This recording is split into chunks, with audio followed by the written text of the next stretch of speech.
Hi, my name is Jeffro, and this is Digital Dominance, the podcast for service-based small business owners who are ready to seize the recognition and growth that their company deserves. You've worked hard to build a business you're proud of. Now it's time for Digital Domination. Welcome back to Digital Dominance. Today, we're diving into the intersection of SEO, content, and multimedia marketing with someone who's been in the game since the early days of digital. My guest is John McDougall, a seasoned SEO and content marketing expert who's been helping professional service firms rank higher and attract more business since 1995, which is way before most people even knew what SEO was. John has written 3 books, including a college textbook on SEO and content marketing, and today he's here to share how businesses can leverage podcasting, YouTube, and SEO for maximum impact. If you've ever wondered how to create content that actually moves the needle, you won't want to miss this one. So John, welcome to the show. Welcome. Thanks. Yeah. Sounds good. Well, I mean, John, you've been doing this since 1995 when the internet was barely a thing. So let's start. I'm curious for your thoughts on what is one core SEO principle that has never changed despite all the algorithm updates and new trends? Number one, being consistent, because if you don't keep publishing content, you're going to be seen by Google as flaky basically, and your ranks are going to drop off. So all the fancy AI and all, everything that changes, that doesn't change. So when you say consistent, does it have to be like a certain cadence, like is daily better than weekly, or does it just matter that you're consistent with when you do it? I think most important, even if it's once a month, a lot of small businesses struggle to do huge volumes of content. So if your cadence is once a month, I'd rather see people do, a monthly really good article or podcast, video, whatever, that's your weekly blog post, or monthly blog post. In that case, that was a little more in-depth and robust, and tied strategically to a topic cluster. Or like, I'll give an example. We work with some HVAC companies. And so we've attacked a couple of brands like with content, adding content on like Mitsubishi, Douglas, LG. So we got a new HVAC client, and the first thing we did was we wrote 12 articles strung together Wikipedia style on LG ductless systems. So like a pillar page generally talking about, these are like the, 11 flavors of LG ductless whatevers. And then, so this pillar page is designed to generally just a couple paragraphs about each of the main things you'd want to know about LG, maybe the different models or brands or compared to Mitsubishi or whatever. And then you click read more about Mitsubishi versus LG, or LG Red for New England super cold weather where you need a different type of system. Those are sub pages or cluster pages of the topic cluster. So you might say, oh man, that's a lot. You did that like in the first month, well, okay, you could do that for the year. That could be, but you'd be better off to have 12 articles on a strung together theme or topic that were interlinked together from the general pillar page, that like a table of content, like a small book. In fact, you can turn it into an ebook, and you could even do the content from podcasting, which we can get into. But so let's say you wrote the articles. If you launch the pillar page the next month, the first 2 paragraphs that talk about the general concepts, or maybe about LG Red or versus Mitsubishi, whatever the first chunk of stuff you were talking about of the 11 or 20 or 5, whatever your topic cluster is, whatever amount of subpages makes sense, you then put a link next month, because now you have an article that you're launching next month. When you launch it, you can put a link from this page, and at the end of the year, you'll have had 12 monthly articles on your blog. But then Google will see at the end of the year, and they'll see it building. But at the end of the year, when people search for, LG heat pump installation, Sacramento, California, or San Diego, whatever it is, that pillar page could pop up, and possibly if they're searching for LG Red, tips or why LG Red or LG Red California, something like that. It's either going to be that pillar page or maybe the LG Red page that pops up, but it's more likely to come up because it's network. Think like whenever you've gone to Wikipedia, right? You're like, history of Scotland. Next thing you know, you're like, well, bagpipes and Highlanders and swords and, and you start clicking, next you're lost in the spider web of things. But Wikipedia ranks pretty well for a lot of stuff because Google sees it as, this like deep cluster of stuff that's pretty well, really well linked together and organized, as opposed to the average small business owner and service companies. You're just trying to get that heat pump installed or get the dental work done for your client, and you're like, just blog, blah, like all this stuff just goes up and it's kind of haphazard. And I think since ChatGPT came out, it's been even worse where that's just not doing a lot, I mean, yeah, they're creating it, but there's no internal link structure. There's no strategy there to connect it all.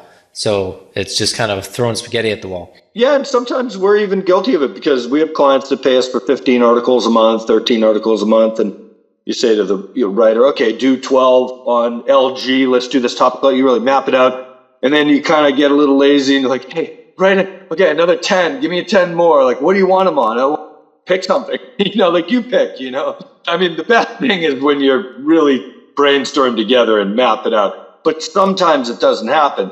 And when you do that, I think it's less effective. I think it's, it's nice that there's something on your blog regularly if your writers are just going for it and churning out content. 10 years ago. Strategy matters. Yeah. Yeah, because 10 years ago, there were left people hardcore blogging. I mean, they were. Now it's just so much content. If you're not strategic, you can't really get away with it anymore, being lazy. Yeah. Just shitloads of content isn't enough anymore. That makes sense. Well, let's talk about one of the other ways to generate content. So podcasting, that's gotten really popular in recent years, but a lot of businesses still see it as just a brand awareness tool, not necessarily an SEO play. So can you talk a little bit about how you can use a podcast to help with your Google rankings and even lead generation? Yeah, I wrote this book from podcasting, and it was 2 hours of me and not to be like Mr. Pitch, like buy my book. But, I think it's relevant to say that, I'll step back in time and just tell this as a little bit of a story because I think, not as a pitch, that it makes sense. My first book took me 3 or 4 years to write, and I spoke at Harvard, and I said, how stupid was that? That took a long time, So I like you think, oh, wow, wrote this big book. Yeah, but it was a nightmare. And I had to work with an editor, and they're like, oh, another 100 pages? And I'm like, oh, gee. After I finished the book, I realized, I got to get an editor to help. And then it's like, oh, they have problems with some of the stuff I did. Now we're going back and forth on so much content. Now that became a college textbook for 5 years and got me all kinds of business. I mailed it out to like thousands of people, and that was very effective, but kind of difficult. This book, Content Marketing SEO for Law Firms, took, half that time to write. This book took like almost no time to write. Talk marketing, because like the book on talk marketing, so we should use talk marketing to make the book, right? So John and I, my right-hand man, I woke up one morning with a whole in a flow state, kind of like, I get this idea for how this book's going to be structured to teach people about how podcasting and YouTube can be used for SEO. So I made some concepts for 10 to 15 minute podcast interviews that would make the table of contents for the book. But the way that we do it now, that was more manual. If you wanted to write a book and do this more easily, you just go to ChatGPT or Google Gemini or your favorite AI tool, and you say, write a table of contents for a book about HVA services in Southern California or something. You say, here's a table. Your guide to, might even suggest the titles, your guide to HVAC services. And I usually say like a 6-chapter book. This was like 8 15-minute podcasts, so that would have been 8 chapters.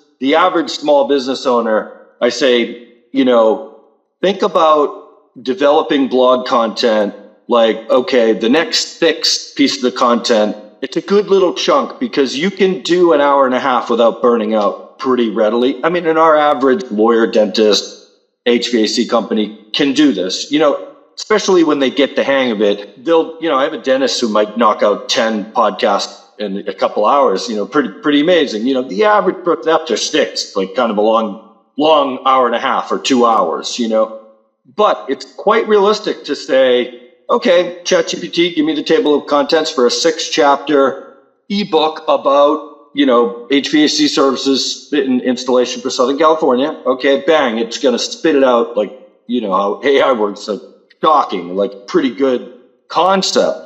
Now, I was super specific with my book, and I've written books, so I did it a little different. But we've done this for dozens of people where they're like, damn, that's a pretty good 6-chapter table.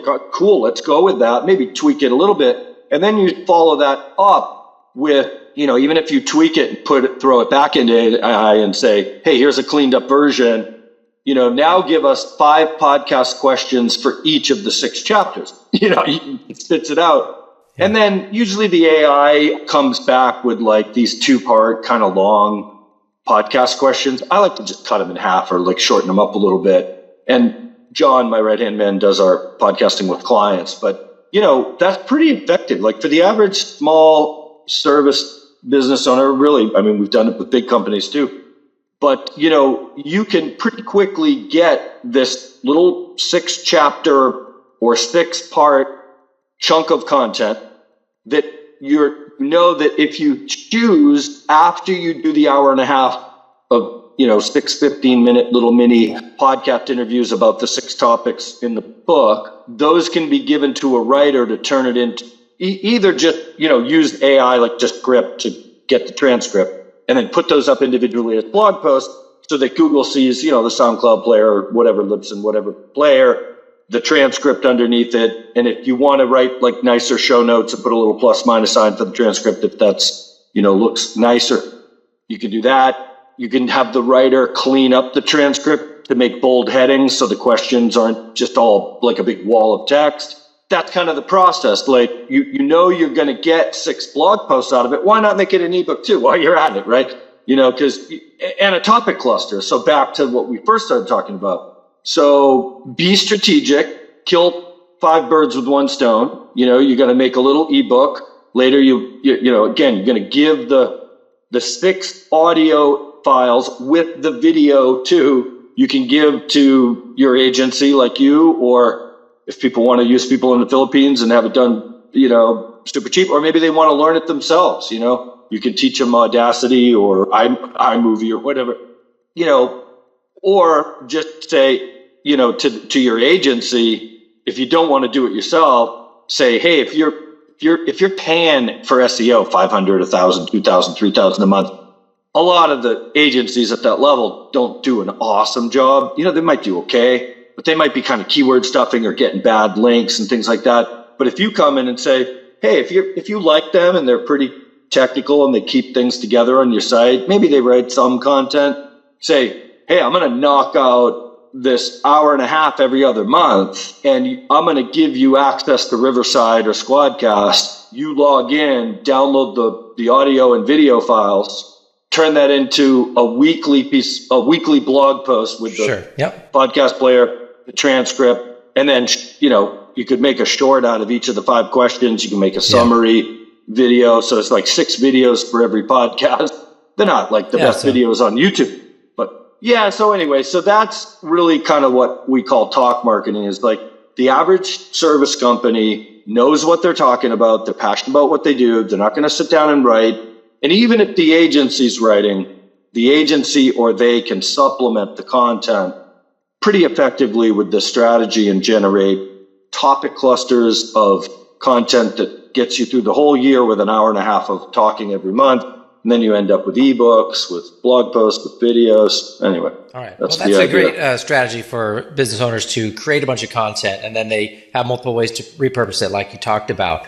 Let's move into a different area. YouTube, it's the 2nd largest search engine, but even when businesses do create videos there, they probably don't optimize their videos properly. So can you talk a little bit about how what's a YouTube SEO strategy that helps your videos rank and actually, get views and bring in traffic? Yeah. So that's kind of at least 2 parts. One is like on your website and one is on YouTube, right?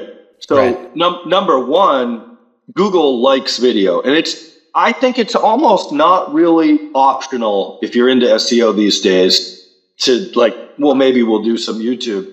It's kind of insane almost at this point, because like if you use a tool like SEMrush, and you look, you put it, you do keyword research, and then you see the SERP features, and for like pick a keyword like HVAC company Santa Cruz or something, and then it will say like for that keyword, videos, videos, images, article, various things are what are being featured at the top of Google. So like if you're not doing video and that's what's coming up, I mean, you have to have a screw loose. I do it too, so I'm making fun of myself, but we're trying to be really conscious of that whatever is in Google is what Google's favor. So, I mean, it's, kind of makes sense. Like put two and two together. If there's map listings, if there's YouTube, if there's blog articles, if there's service pages, what's there, you got to replicate that. And so I read a thing, I think it was Harvard Business Review years ago, put this thing out like, they did a study like you're 50 times more likely for a page to rank in Google if there's a video on it. I don't know if that's true 50 times, but it's significant. It's significant, to have video on your website pages, especially if you use schema markup and you tell Google like, hey, there's a video on this page. And it even more so, of course, if it's like how to install LG Red or something, if it's a how to or something, Google's going to definitely rank that. But even just like solar installation services or something, like if there's a video on the solar company's website explaining the process of like helping you get started in like hiring a solar company and a little tool to like audit if you like how much it's going to cost to get solar, Google's going to like that page better. So don't disassociate entirely and be like, it's all YouTube is separate from your website.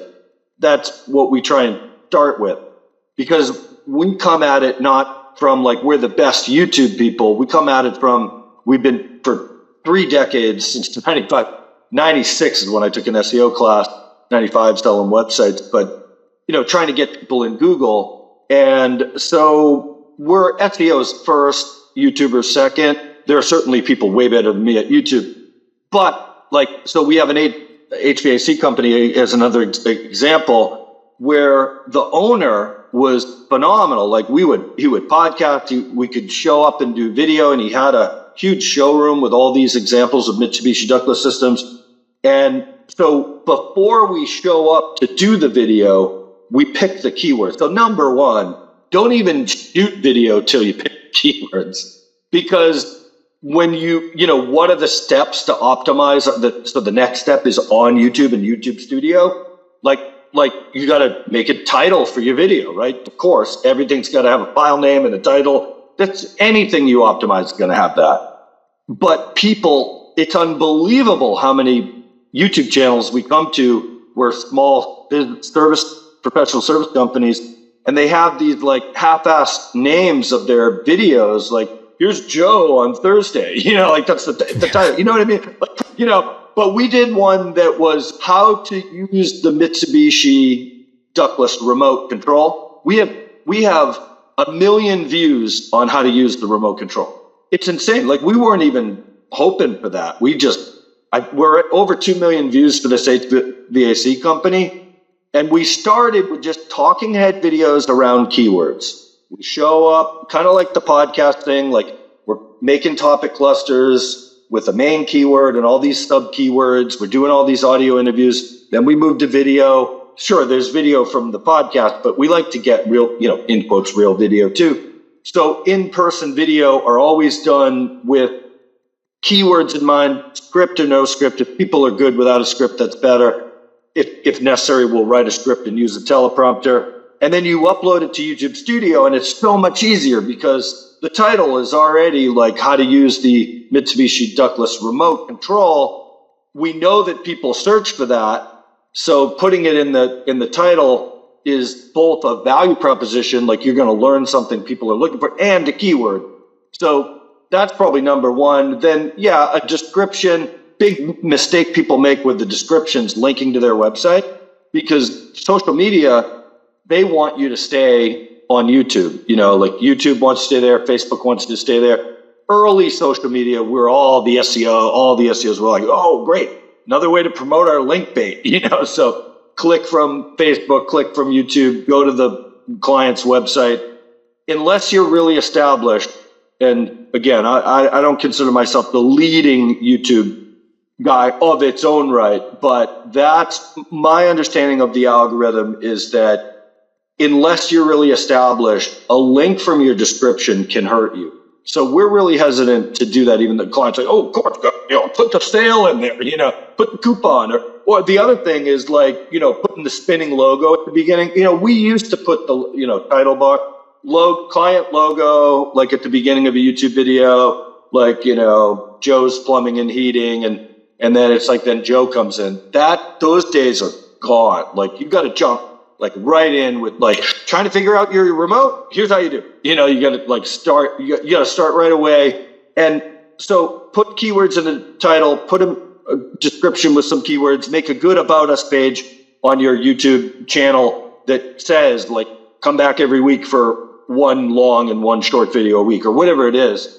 So those are the basics. And then ultimately, if people don't watch the video, the ultimate YouTube algorithm is like watch time, so like you can pick keywords all day and you can jack it up with like keywords, and chapters are great. Like if you do those topic clusters and you have a series of videos, the YouTube equivalent of links is sort of like the chapters, and like go from one video to the next. But yeah, then it comes down to like, okay, the old SEO days of like just quick talking head videos around a keyword with the client logo at the beginning and the end. That's kind of you gotta get down. Right into the content now. People are they'll move on. Yeah, don't brand it.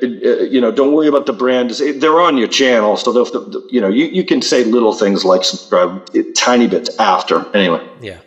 Okay, well, that makes sense. And I thank you for giving us that overview, both on the SEO side and how it relates to YouTube. I think the biggest takeaway here is to plan ahead and pick your keywords and then create the content. Because if you're just creating stuff off the top of your head, it might not be what anyone is searching for. And even if it is, they might be using a different term for it.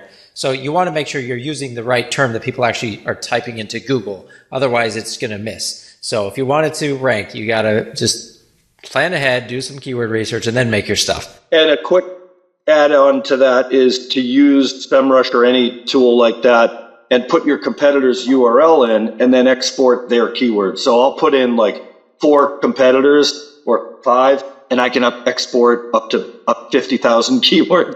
So I can just put in 5 HVAC companies. I got all the keywords that we could eat for like, years, in like one click. And then you can go through that and you can filter it by, LG or whatever you're focused on. But yeah, don't do keyword research, but also sometimes like save time by just doing competitive analysis, which gives you the keywords super quickly. Well, that makes a lot of sense. And I appreciate you being here today, John, sharing your decades of experience with us. For you guys at home, John's links will be in the show notes. So make sure to reach out to him, especially if you are based in Massachusetts. Check out his books. He's got a lot of stuff and ways he can help you guys. So real quick, last question for you, John. Give us the 30-second version of where do you see Google search and SEO going in the next few years? It's inevitable that AI is going to be a big part of it. And I wish that we could just say, it's all, original content by humans just doing it. It's not going to happen. I mean, we have to face the fact that AI content doesn't rank great right now unless you heavily modify it. But just keep your eye on multiple AI tools, mix and match them, try things. But don't go just push button and throw content up, because that will hurt you right now. But use AI and be prepared for that to be a big part of the future. Yeah, I agree. Makes a lot of sense. Well, thanks again, John, for being here. Thanks to all you guys for listening. If you guys found this episode helpful, please leave a review on iTunes or Spotify. And in the meantime, keep working on your SEO, and we'll see you back here for the next episode. Take care. Thanks for tuning in to the Digital Dominance Podcast. This show is brought to you by FroBro.com. If you are a B2B service provider and you're ready to transform your website into a high-converting, lead-generating sales tool, go to FroBro.com/revive to learn more.